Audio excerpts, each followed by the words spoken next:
What's up guys, welcome back to the channel and your 500cc HELFYRE giveaway. Today we have to talk because your bike is absolutely out of hand. Guys, welcome back to episode 12 of your 2023 Gas MC500 two-stroke dirt bike build and giveaway. I cannot believe we are already at episode 12. That means this thing is starting to wind down. We are almost done building this big bad bastard. We'll go ahead and kick today's episode off with an up close and personal look at some of the things I've done to HELFYRE, some of the amazing parts and pieces that have gone on this thing since last week. I've also finished swapping in a 2018 KTM 300 XCW harness, which is how we're going to get this thing to work with the magic button and the electric start. As we're getting down to some of the smaller things that actually take more time than some of the larger things, we're gonna jump into your brand new seat cover from DeCal Works, get that thing wrapped and stapled to your seat. And then we have our FMF Powercore pipe. Now this pipe looks well enough, but you can see it's kind of hazy. We could just bolt it on. Most people would, but with a bike like this,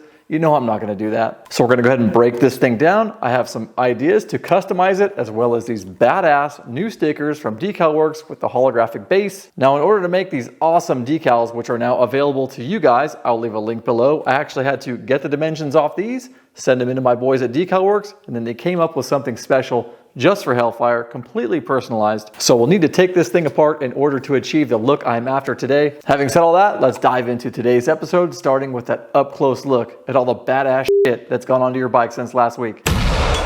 All right guys, before we jump into the meat and potatoes in today's video, we're gonna go ahead and touch on 3 topics really quick. 2 of them are exciting, one of them's kind of a bummer, but we're gonna make that last one exciting as well. We'll go ahead and start with the not so awesome news. For the 3rd time, my boy Cameron is battling cancer. If you don't know who Cameron is, you must by this point. Cameron Niemela, owner of Prime MX, the godfather of dirt bike YouTube as I like to call him. Some of you guys might remember Thundercracker. It was one of our previous YZ250 giveaway bikes. Some of that money went to Cameron. We were able to drum up $5 grand for him. That was really cool. Well, we are at it again. We don't have a giveaway bike this time, but if you guys visit mXrevival.com, you can go ahead and donate to Cam. We've already raised about $4 grand in a week. So very powerful stuff. This is the moto community coming together.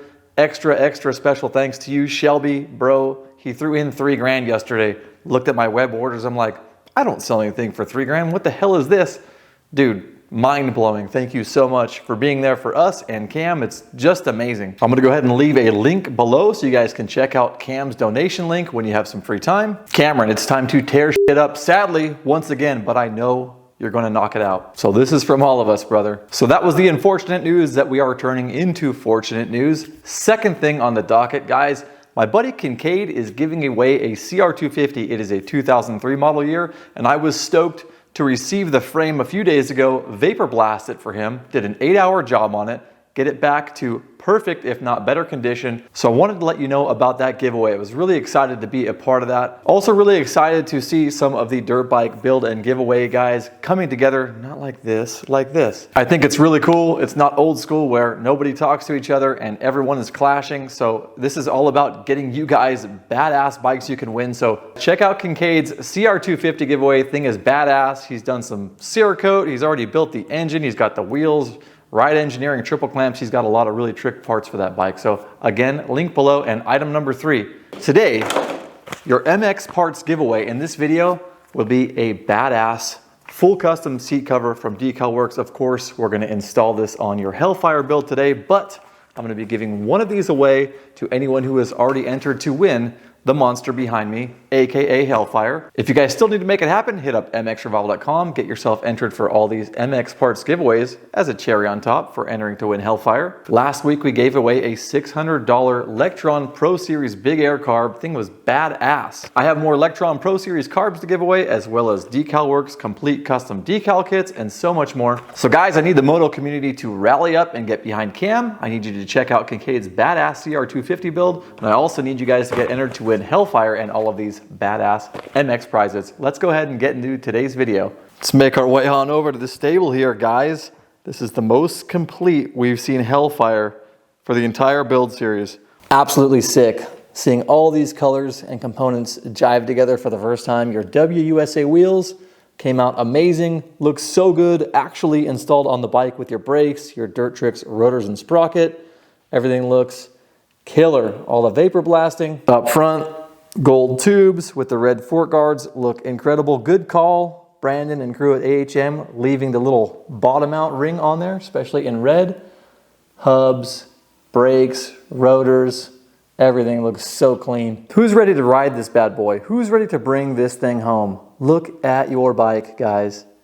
Absolutely unreal. We're not even done. So for starters, if you guys missed last episode, episode 11, we finally stuffed your completely assembled BRC Racing 500cc juggernaut of an engine back in that frame, and it takes up every last inch of real estate in there. Now, if you've never seen one of these BRC Racing engines before, the reason this one in particular is so special is not only does it convert your 250cc bike into a 500, it's a complete new engine. It's not a 500 jug on a gas bottom end or anything. I get that question a lot, but it also comes equipped with a counterbalancer. So this is counterbalancing the action of the crank, which is going to really reduce the vibration of that engine, coupled with a steel chassis. That's going to be very nice to have. It's going to be very low in terms of vibration.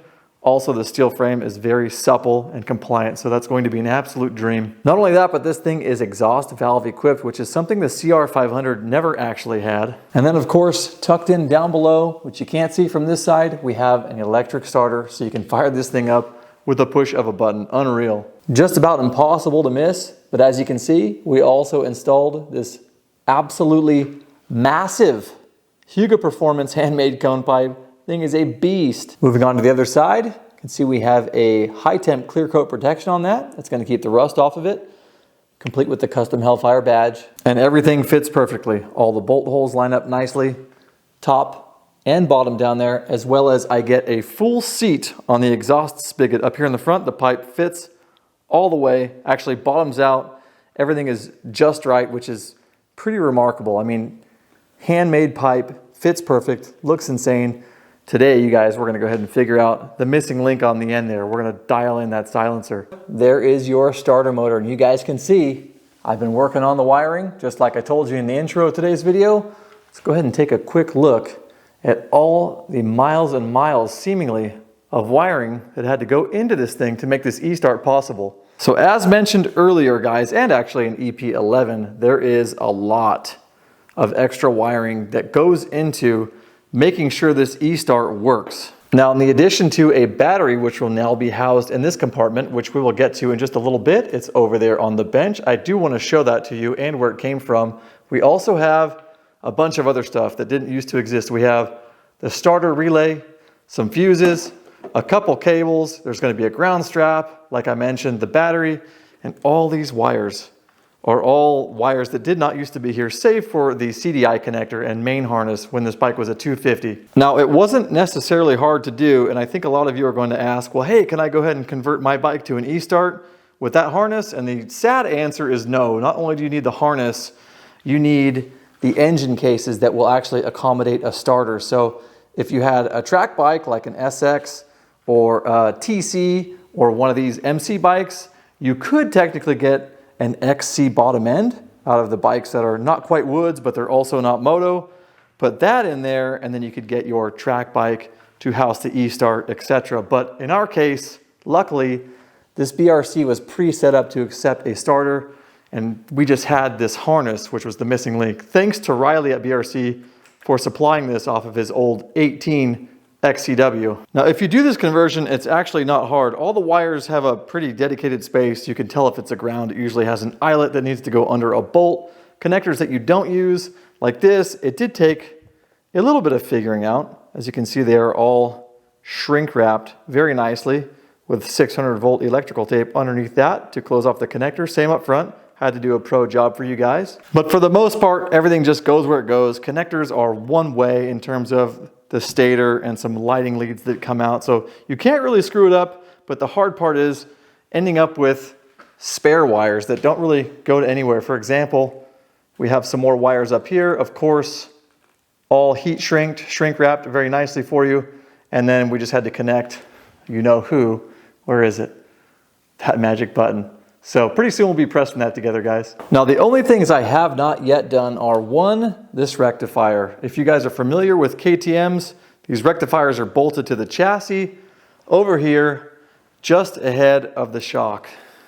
Right about there. There's usually a post that hangs down, and this guy kind of hangs out in the wind. Well, we don't have that availability, but I think I came up with a pretty slick way to get that thing mounted and tucked in. So what I'd like to do is mount it inside this frame hole here. Now I've done a couple test fits with this rectifier in and out of this hole, and it slides in pretty well. You can definitely get it in there. The wiring will actually come from the underside and tuck into the back of this backbone tube here, completely hidden. And once it's in there, in order to mount it, I'm gonna go ahead and drill a hole up here, and then it'll be just a little bit larger than the tap. I'm gonna run down into the bottom side there, which is where I will thread a little spot for a bolt to capture this. So it'll be completely hidden, and no, not concerned about that extra hole right here, because as you can see, there's a massive hole right there and one below it as well. So I think all of the weight and stress and energy transfer, etc., happens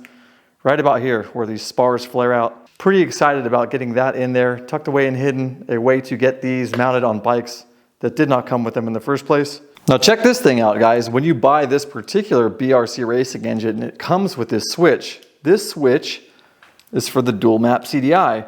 You run your wiring up the frame, whichever way you'd like. It connects to these two wires here, and then you effectively have two different maps. Really cool, especially on a two-stroke. The problem is, and no offense, this thing is absolutely heinous. It is the ugliest thing I've ever laid eyes on in my entire life. I'm glad that it's red. It's also not the right red, so I'm not going to use it. Instead, I'm going to go ahead and come up with my own switch. I'm going to drill a hole here in this piece of plastic, and then I am going to hide kind of a cool little factory-looking switch underneath there, so you can just reach down under your seat. I've already checked all the clearances. Everything's going to fit great. You can hit the toggle, flip your maps if you want, and then we don't have to have you up on the handlebars, you ugly bastard. Now, I took this thing apart yesterday just to find out if I were to A, leave it out, would the CDI go to a default map where nothing actually needed to be connected, or did it have two maps where it needed to be in one state or the other? And what I found was there is a default map.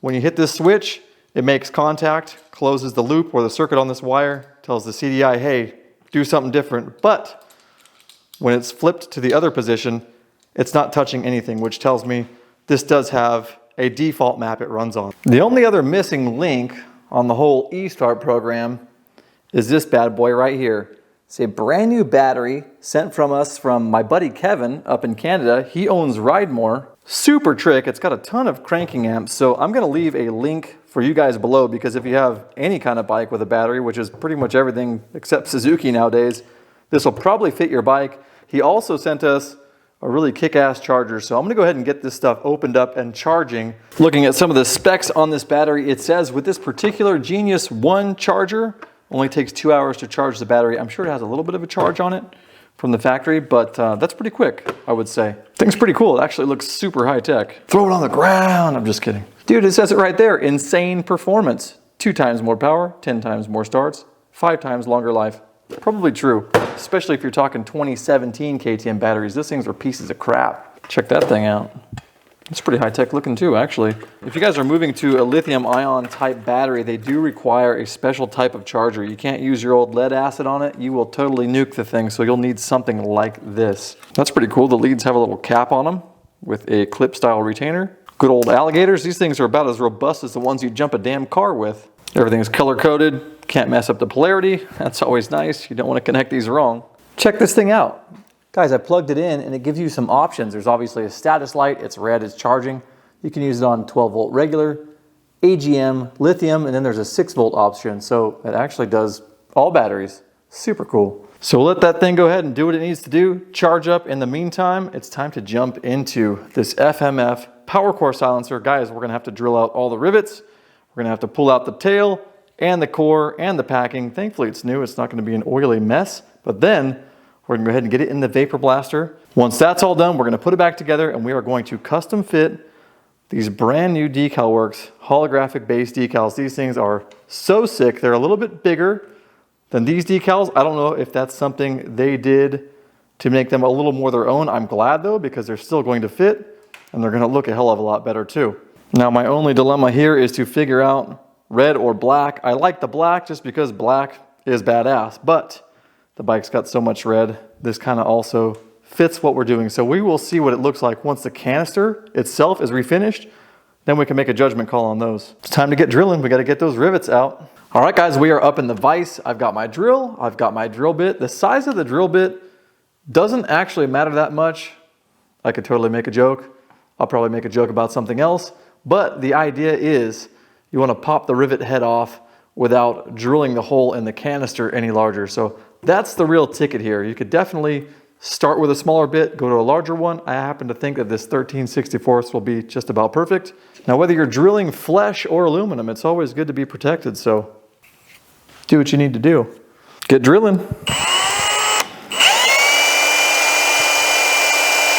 I'm gonna jump to a different drill bit real quick. A standard drill bit that just has a normal tapered head. The one I was using a second ago, well, it might be nice for some things. This is that dual tapered head type drill bit, and so I don't really like that because I want the tapered head of a regular drill bit to shear off or break away the end of this rivet before I get too deep and actually end up in the depth of the canister itself. Hopefully that made sense. There we go. Head came off with it. That's sort of what I was trying to illustrate because that's what I wanted it to do. So use a regular drill bit if you can. Regular tapered end, I have no idea what you call it. Rinse and repeat on the other two, and we'll get that end cap off. See if I can get a better shot of that for you.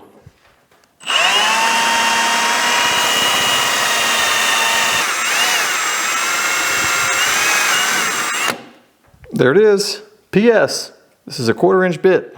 All right, now that our rivet heads are drilled off, we need to go ahead and punch what's left of the rivets inside the canister the rest of the way through. It's not what it looks like. Just need an extra set of hands. They push through really easily, so use whatever you've got. That one's not going so easily. First one was broken. That one was ready to go. Now, if you screenshot this and send it to your friends, it'll be even funnier. There it goes. You know, somebody once told me on a job site that every tool is a hammer, unless it's a screwdriver, because then it's a chisel. So anyways, looks like FMF has moved on to a T27 Torx. I think it was like a number 4 Allen back in the day. Get those 3 out. And if you're wondering what happened to me, just give you a clue. I used to be in construction. There she goes. I bet that looks funny. Whoa. So usually these, in my experience anyways, are wrapped around the core and they're taped. I've never actually seen one come flying out like that. Maybe that's modern times and modern budgets. No idea. Go ahead and get those bits out from drilling the end cap. Now, looking in from this side, I can see that there is a bunch of silicone or glue or some type of adhesive to help seal this end that is sort of keeping it stuck inside the main body of the silencer. So I'm gonna go ahead and heat this up and try and break some of that up, as well as take off these decals, because I don't want to use force and dent this thing. 9 times out of 10, these always come dented as it is. Sure enough, there's a super tiny little dent in the end of that there's not much I can do about. But what I'm gonna do is use something from this side and try and push this tip out once I've heated it up and try and break the seal on that adhesive. All right, we'll see you around, ugly. If you guys end up with residue like that from the sticker coming off, just use the sticker until it comes all the way off. You guys can see where the sticker was, and all of this other haze is the reason we're doing this. I just can't stand putting this on the bike. If they would wrap these things with something to protect them, like the sticker does to the canister body itself, before you got it, then they would look really nice. I mean, that's, aside from my oily fingerprints, that's a very nice mirrored finish. So you got your old decal, or you got your new DeCal Works decal. Thing is badass. Guys, black or red? What do you think? Oh man, I'm kind of feeling that red. I really am. All right, so I've got a long steel handle with a shirt inside. I'm gonna go ahead and heat this up, tap it on the ground. The shirt is to protect the end cap from the long handle beating it to death from the inside or denting the end. See how it goes.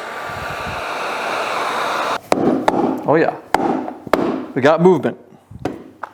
I also just cut like 6 holes in my DeCal Works floor mat. Ron, I need a new mat. A little more heat up front.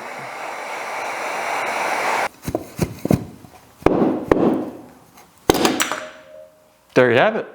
All right, this bad boy is ready for the vapor blaster. I am gonna give it one quick wipe down with brake cleaner just in case I didn't get all the sticker residue off. Now, the vapor blaster can knock that off, but once I get going, especially once I start to get into a certain blend stage with this piece, if there is any residue, I'll have to stop what I'm doing because it's going to be blending the part, except for where the residue is. I'll have to take it out. I have to clean it off. So that's what the brake clean before the vapor blaster is all about. Kind of doesn't really matter what you're doing, if it's this, something else, zinc plating, it always comes down to the base prep. Quick wipe down, this thing will be ready for blasting. Get your ass in there.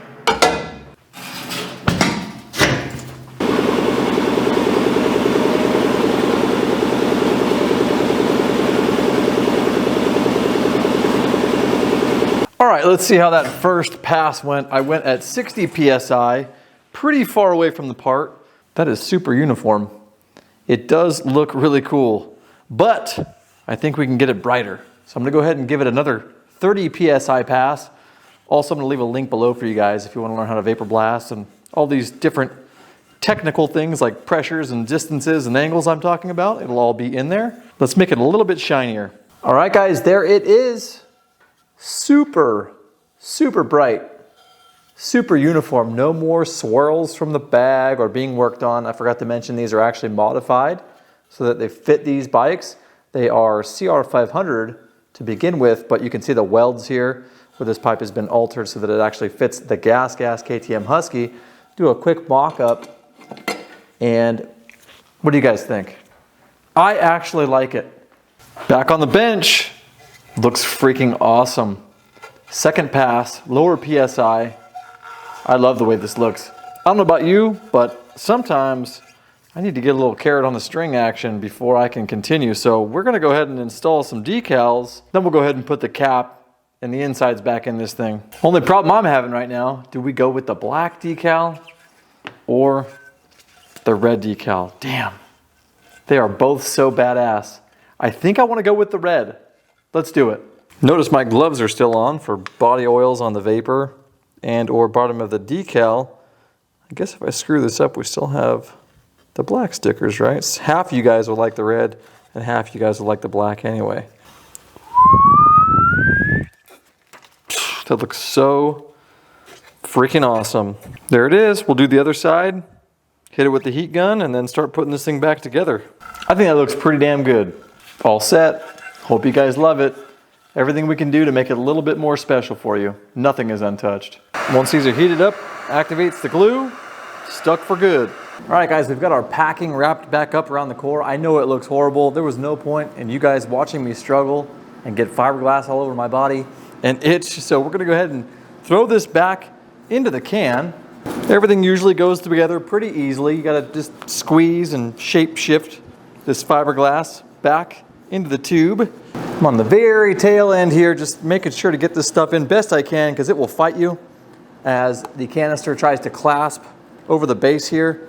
Once you get the seat started, give her a few taps with the rubber mallet, basically opposite of how it came out. All right, we're back together down below. It's time to throw those Torx fasteners that came out of the can at the very beginning back in, but I did confirm that they are M6, so I'm gonna go ahead and swap them out for the Bolt Motorcycle Hardware dished head zinc plated bolts because these look a hell of a lot better and they're already all over your bike, so everything is just going to match across the board. Also worth mentioning, I'm going to use some high strength stuck nuts thread locker on these bolts. I didn't notice any thread locker on the bolts that came out. I'm just going to put some on there anyways. It's kind of a low torque spot. There isn't really a lot of meat to grab onto in this base plate, so can't go wrong with a little bit of red. Time to throw that cap back on.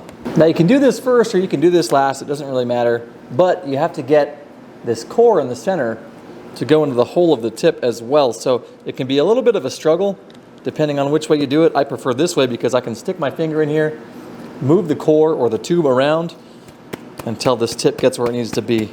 Have all of our rivet holes lining back up, so we're good to go. We're gonna shoot some rivets in this thing. Just using some 3/16 rivets. They drop right in. They are the perfect size. And Old Faithful, the old hand riveter. Need to get me one of them badass pneumatic ones so I can hook it up to the air compressor. Actually look like I know what I'm doing around here. You just want to keep that new rivet pressed as best you can against the canister, and doing this will suck it in anyways, but when this thing finally pops, I just don't want the gun to hit the canister because it's nice and vapor blasted. Wow! Simple, clean, effective, ready to get beat to death by rocks, possibly by your throttle hand. And now for the very first time, actual mock-up. Sliding it onto that beautiful handmade cone pipe up front. Get it to hang on one of those bolts up there. What do you guys think? Damn, I'm digging it. I tried very hard to get you guys a carbon fiber tip. Problem is, you can find a guy, if he has these, they are not for the 500. The core inside, or the tube, is a larger diameter than the 250, so just didn't have enough time. But hopefully you still love me. At any rate, this is the part of today's video where we finally install your full custom DeCal Works seat cover. This thing is sick and it's going on your gas. Freaking love the gas logos. This is, for me, this is like that factory touch that us mortals can get, so I just love it. And oh yeah, we're giving one of these away today, so good luck. It almost does not matter what bike you ride. We probably have you covered. 99% sure we have everything you could think of covered. So let's go ahead and get this thing installed. All right guys, here we are on the bench. We have everything we need to get this install done. Well, almost. There is one tool that usually lives inside your house that I'm going to talk about in just a minute, but as far as the actual install goes, the things you actually need, they're all right here. Man, I am so pumped on this seat cover. It is sick.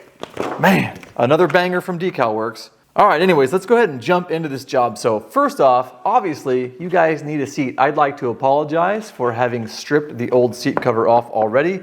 When we're done putting this new cover on, you're gonna see exactly how this would have been before I stripped it. So you're gonna know exactly what to do and exactly what tool to use to get your old seat cover off. Of course, you then also need a badass DeCal Works seat cover. This thing is going to look so damn fresh. Then, of course, you guys are going to need a flathead screwdriver or something like it. You'll be using this to pry staples out of your old seat, which, like I mentioned, you're going to see how that would go down once we're done with this seat. And then the only other thing you really need is a stapler. And as you can see, I've got the OG, the old missing on the telephone pole poster style manual shooter. I have no idea where that just went. And then I have an electric one here. Now this is the one I've been using for the last couple of years. If you're doing a seat cover once in a while, this is totally fine. It's just a little bit harder on the wrists, on the hands. You have to push a lot harder. It's harder to get into weird situations, but it will work just fine. So if this is what you got, or if this is what you can afford, don't feel bad. You're gonna get the job done. It's still gonna look amazing.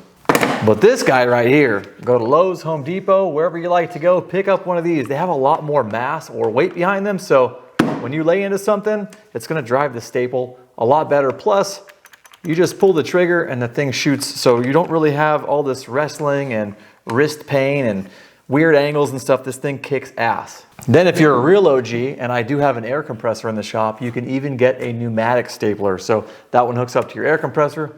You know the rest. One of these days I'll get one of those. I think that would be a cool tool to have.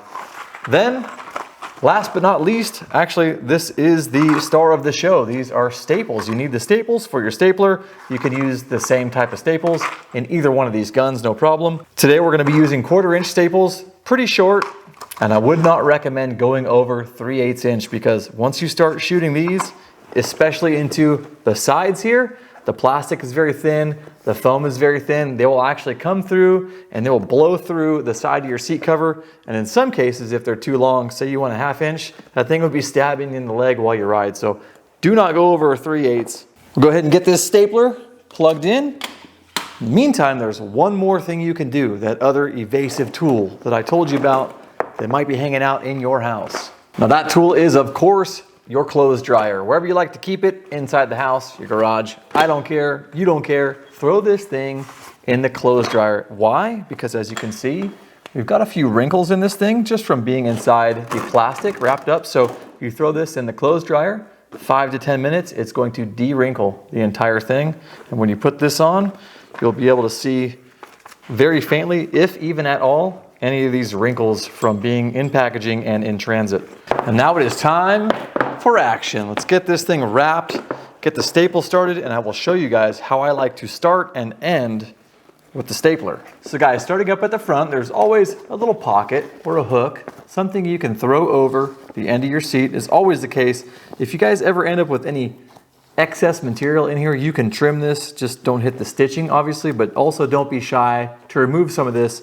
On seats that are shaped differently, sometimes there's a lot of overlap in the front and it can kind of goof up the way this lays down up here.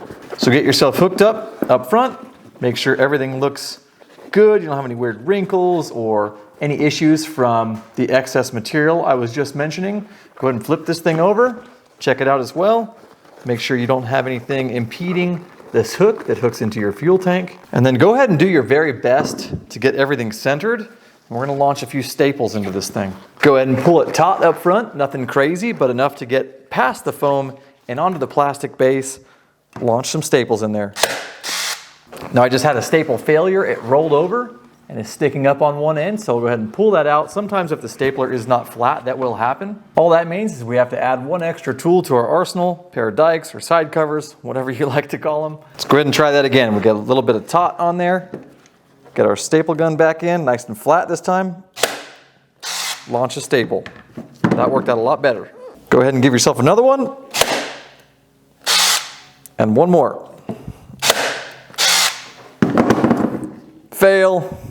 Sometimes using the longer 3/8 staples will help with that too. These are really short, so sometimes they walk a little easier. So we're gonna start with just a few staples up in the front and move to the rear. We're trying to find center right now, left to right. So we stake a few down up front, stake a few down in the back, and then we're gonna start working the sides, making sure all the while that as we pull, we're keeping everything centered. Now when I pull tension down to the rear, and I am not a professional seat cover installer, but I like to make sure this material raises up off the seat a little bit. You can kind of see there's an air pocket in there, and not too much further than that. I'm gonna go ahead and wrap the material over the end. Again, checking center and making sure that our decal in the back isn't down on one side or anything like that. Holding tension on this thing where I think it should be. Launch a few more staples in that thing. And there we go. Now we can kind of start working the sides and keeping our eyes on these two main lines right here, making sure they aren't too far to the left, too far to the right. You gauge that by where the seat starts to roll, the foam. Just keep an eye on if this side is past the rolled edge, or same over here, it's too far into the flat area, this particular line. It's very easy to tell. So if you guys need to, as you're stapling, can always stop, check it out, pull some staples out, and sometimes you'll be using your flathead and not always the dikes.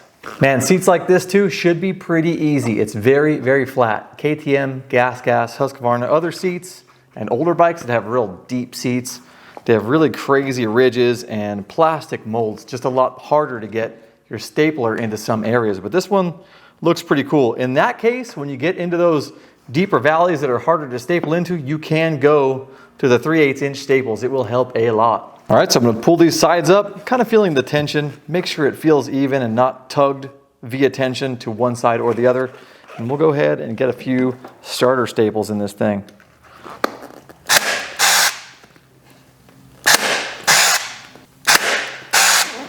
So all three of those were fails, and I'm starting to realize that the 1/4 inch is not the ticket in this scenario. So I'm gonna swap out to my 3/8 staples, which is what I usually use, if I'm being honest, but this seat was so nice and flat. I was gonna try the 1/4 inch, which is closer to what actually comes out of them in most cases from the factory. But these 3/8 staples, I'm gonna give them another go. They seem to always work, never fail, never bend and flare up. Only real problem here is that every time you pull a staple out, you've got some new holes in your seat cover, so you want to try and do it as little as possible. Boom, that one went deep. It went all the way in too. 3/8 for the win. Go ahead and check my other side. See where the roll of the seat is. Try and match it. Get a little tension. Ooh, I may have spoke too soon also. This seat has some hard to reach valleys just in this one spot. Move up a little further on the seat here. easier to access. We'll just work our way around. Everything's looking pretty good, still on center with the little stakings. We've done front, back, left, and right. So you want to just keep your eye on that as you add tension and throw staples in all the way around. This might be pulled up slightly here, so I'm going to go ahead and pull that down as I start working my staples in. Just keep an eye on that as well. Keep making your rounds. Now I would say it's very important as you are going around and adding tension that you do not pull too hard. And there's a couple reasons for this. It's not as bad or prominent on these newer, really low profile seats, but if you pull too hard, you will get these areas where the foam wrinkles up and pulls away from what would have been a nice line against your rear number plate or whatever piece of plastic, maybe it's the tail end of your radiator shroud that sits right here, and you'll get these wavy gaps. So you want to be really careful when you're pulling your seat cover over that you don't drag the foam with it. Just a little bit of tension. You don't need a lot. Almost rest plus a tiny tug over the edge, throw a staple in it. That foam issue is particularly bad on older bikes that have a lot of foam up here in the nose of the seat against the gas tank. You get these atrocious gaps, especially if your seat foam is really old and sacked out. Thankfully, this seat has about 15 hours on it, so not beat up, the foam is still good. But on those older seats, if you pull the foam too hard here, you end up with a huge, it could be 3/4 inch of gap. So take your time, go slow. If you make a mistake, pull a staple out, try again. It's not the end of the world. Keep your eye on that foam crushing, especially in this area here. Now you guys might also notice that I'm trying really hard as often as possible to blast in staples directly across from one another. That way I can keep an eye on the way things are moving on the top side over here. So if you can, with exception to this middle area where I have this deep ridge I got to figure out how to get into, just try and shoot them in straight across from each other as often as possible. You guys can see the spacing on the staples. That's about as far apart as I like to go. You can go closer if you want. The stock ones are a lot closer than that. The key with it is to watch that wiggle I was talking about, that wave. So if you feel like you're wrapping really gently and you're getting the right tightness on your seat cover as you go around, but you end up with these waves that are almost slacked out rather than too far pushed in, you might need to shoot a staple in that area. It's kind of a good example right there. That's a little too slack. There's a staple in here, but I could put a little more tension in there and re-staple that. So keep an eye on this line for, again, either too tight where the foam's sucked in or too loose where you're going to end up with wrinkles on your seat cover and an ugly bubble in this area either way. All right, guys, I found a sneak attack way into this really deep valley here that I'm having a really hard time getting the electric stapler in. Old Faithful saved me. Would you believe it? So because this has such a stubby nose, I'm able to actually get this in there, push really hard, shoot some staples right down in there where the nose of this thing, or the head, it's just too much, like I can't get into that area. Now I've made my way around the seat nose, the sides. We are basically here at the end. Sometimes it gets a little tricky down here. You end up with all this extra flappage, and it doesn't matter if it's your ex-girlfriend or this seat cover. Extra flappage, not a good thing. In fact, there's so much extra flappage that I'm gonna go ahead and undo some of our work down here, get this retaught, and then I'm gonna go ahead and see what I can trim away, because it's not a problem if you have the material to trim away some of this extra stuff. We got a lot, we don't need all of this. It's gonna bunch up, be hard to get under here, it's gonna be hard to hide. You'll be seeing it stick out once the seat is back on the bike, and it's just unnecessary. All right, so it's time to check on our center once again, make sure our logo isn't low left or low right. It's looking pretty good. Everything's right in the middle how we like it. So as I start to get a little further out, I'm starting to be able to see when I fold over what I can get away with trimming. We've got a little bit of a radius here and everything comes to a point. So if you trim too much, guys, unfortunately, you're screwed. So take your time. It looks like we have a lot to trim off, but we really don't have a whole lot of extra. So I'm gonna go ahead and start about there. Take about 3/8 of an inch off this here. Actually thinking I can get away with something like that as well. Then you go ahead and cross your fingers and your toes and you start cutting. And remember, this is not a race. Just take your time. These covers are expensive. There you go. Flappage. Now as we start to staple, we're gonna probably need to work our way in, and little flaps making little folds as we go. That way, by the time we get where we're ultimately going, we don't have a bunch of balled up spots only in the corners. For example, if this is all stapled here, we end up with these little cardboard box flaps here on the end. And like I said, you can always pop the staples out and try again. Jump across the weight, making sure I get little folds each time I do this. Seems like that'll work out all right. I got a little bit of extra flappage here. I might need to do a little more trimming. There, has a tail. Looks fast. Yes, we are going to rework that a little bit. I don't quite like it. Now I'm just pulling select staples out and seeing if I need to make these flaps larger as I start to make my little incremental pulls. Whatever it takes to get these little wraps from showing on the top side or the exposed side of the seat cover is the right answer. I think we got it. Real close. And there we are. I think the DeCal Works logo might be a little pulled this way. Also, that could just be that it comes to a point on this side rather than in the center over here.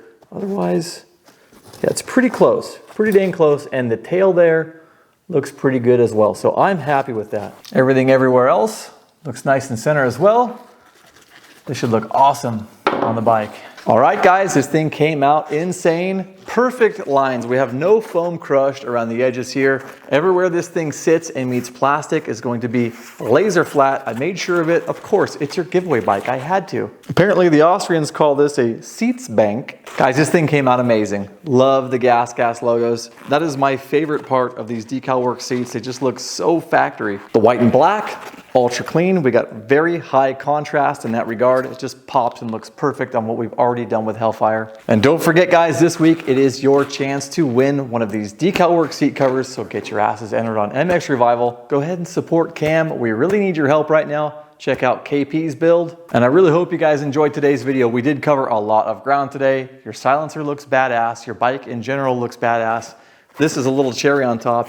Next up, guys, we got a couple things for you. We're going to be heading over to Rekluse headquarters. As I mentioned earlier, we're going to install a custom clutch for you guys, a custom clutch cover for you guys. We're gonna wash the engravings. We're gonna catch it on film for you. Rekluse is even gonna hook you guys up in one of the future MX parts giveaways. We're gonna be doing some custom engraved covers for you as well. Whatever you ride, as long as they have the cover, we're gonna get you dialed in. After that, we're gonna head over to Fastway Pro Moto Billet. They are also local to mXrevival, so we're gonna roll into their shop, just like we're gonna do with Rekluse. We're gonna take the facility tour, check out the tooling, check out the foot pegs, and we're gonna go ahead and pick out a set to get installed on HELFYRE for you guys. And you could probably guess, since we're at Rekluse giving away covers, and we're doing DeCal Works seat covers and giving away seat covers, once we get to Fastway, yes, we're giving away some foot pegs as well. Now that's all I've got for you guys today. I sincerely hope you enjoyed this episode. We are getting down to the wire. We are at about 97% complete, doing those little things that bring the bike all the way to life. If you guys have any questions for me, any comments, you want to tell me what your favorite part of today's video was, go ahead and blast those in the comments below. Love hearing from you guys. And until next week, guys, shred safe, and I will see you very soon with a full HELFYRE reveal. I blew my clothes out. If you guys still need to get entered to win HELFYRE, hit this link here. If you want to watch some more HELFYRE videos, hit this link here. I'll see you soon.